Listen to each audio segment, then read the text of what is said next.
எதிர்காலம் பற்றி கற்பனை கோட்டை கட்டி அதை செய்து முடிக்க தவிக்கும் ரிஷப ராசிக்காரர்களுக்கு இந்த மாசி மாத பலன் எப்படி இருக்கு நம்ம பார்க்கலாம். ராசிக்காரர்கள் இந்த காலகட்டத்தில் பார்த்தீங்கன்னா மனம் இந்த தொழில் சார்ந்த சிந்தனை இருக்கு. ஏன்னா தொழில நிறைய கூட்டு முயற்சிகளை செய்யக்கூடிய ஸோ இந்த காலத்தில் செய்யக்கூடிய அந்த கூட்டு முயற்சி மிகப்பெரிய ஒரு லாபத்தை கொடுக்கக்கூடிய விஷயம். ஏற்கனவே இருந்த பார்ட்னர்ஷிப் விலகி புதிய ஒரு பார்ட்னர்ஷிப் என்பது சேருவதற்கான சாத்தியக்கூறுகள் இருக்கு. அதில் நிறைய இந்த அரசியல்வாதிகளுடைய தொடர்பு இருக்குது. அரசியல்வாதிகளை தொடர்பு இந்த காலகட்டத்தில் அதிகமாகும்.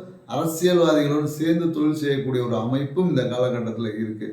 மேலும் என்னன்னாக்கா வருமானம் என்பது எதிர்பார்த்த வருமானம் வந்த வேகத்தில் எங்கே போகுதுன்னே தெரியும். காணல் நீர் மாதிரி அப்படியே பறந்து போயிடும். ஸோ அதை நீங்கள் சுப விரயமாக்கி கொள்வது உங்கள் கையில் இருக்குது. இல்லை கடனை அடைப்பது அந்த மாதிரியான நல்ல விஷயங்கள் உங்களை பிரச்சனைகளிலிருந்து வெளிப்படுவதற்கு பயன்படுத்திங்கன்னா உங்களுக்கு அது சிறப்பாக இருக்கும். அதை விட்டுட்டு நீங்கள் அதையே வேஸ்ட்டு தண்டை செலவு பண்ணிங்கன்னா மேலும் உங்களோட பிரச்சனைகளுடைய தீவிரம் அதிகமாகும். ஸோ அதனால் வரக்கூடிய வருமானத்தை சரியான முறையில் பயன்படுத்தி பாருங்கள். இந்த மாசி மாதம் உங்களுக்கு கூடிய கனவுகளை நினைவாக்கி அற்புதங்களை நிகழ்த்தக்கூடிய ஒரு மாதமாக இருக்கும்.